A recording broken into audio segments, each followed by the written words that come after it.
आज गुड़िया बहुत खुश थी क्योंकि आज गुड़िया की नानो जो आ रही थी। पीपल के बड़े पेड़ पर बैठी गुड़िया अपनी नानो का इंतजार कर रही थी और फिर उसे दूर से ही अपनी नानो आती हुई दिखाई देती है और वो खुशी से उछलने लगती है। नानो आ गई, नानो आ गई।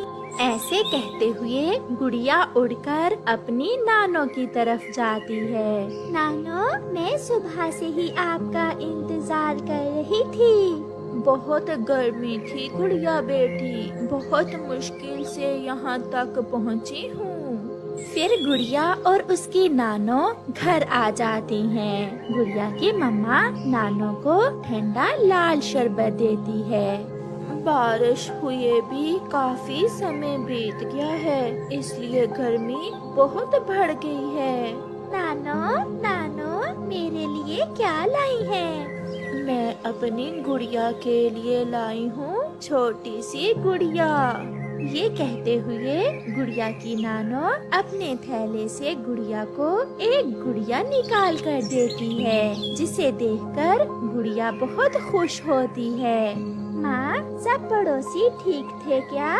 हाँ बेटी, सब ठीक थे। तुम तो आई नहीं मुझसे मिलने, सोचा मैं ही मिल आती हूँ। फिर वो सब ऐसे बातें करते हैं। फिर शाम को गुड़िया की मम्मा नानो को खाना देती है।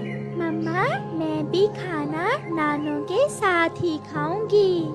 हाँ हाँ, क्यों नहीं, मेरी बेटी मेरे साथ ही खाना खाएगी और मैं नानो के साथ सोऊंगी भी। फिर गुड़िया और उसकी नानो खाना खा लेती हैं। उन दिनों गर्मी भी बहुत बढ़ रही थी और जंगल में मच्छर भी बहुत था।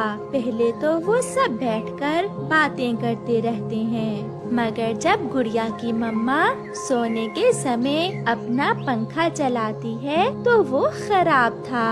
एक धुआं सा निकलता है और थोड़ा सा चलने के बाद पंखा बंद हो जाता है। ये क्या हुआ गुड़िया बेटी, इस पंखे को भी आज ही खराब होना था।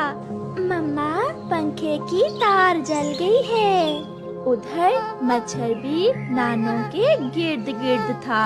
लगता था मच्छर तो आज गुड़िया की नानो को उठाकर ही ले जाएगा।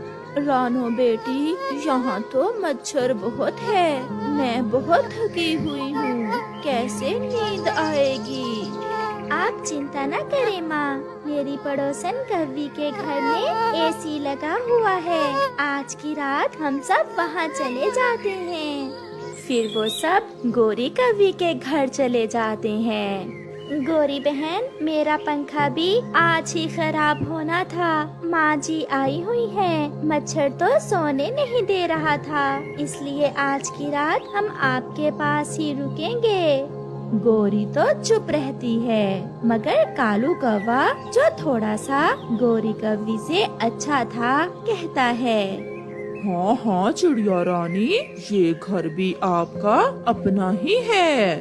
ये कहते हुए कालू कौवा एसी चलाता है।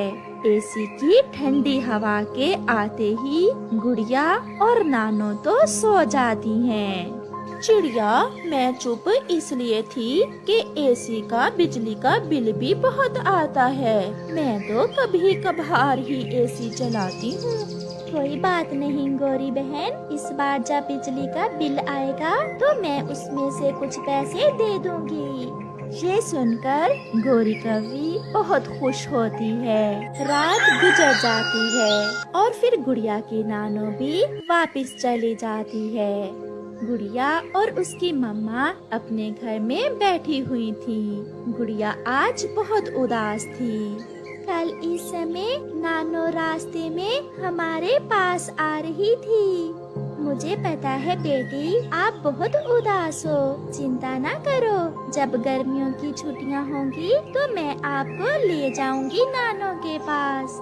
ये सुनकर गुड़िया खुश हो जाती है। ऐसे ही कुछ दिन गुजर जाते हैं। अब तो गोरी हर रोज ही एसी चलाकर सोती थी। उसके पति ने पूछा तो कहने लगी,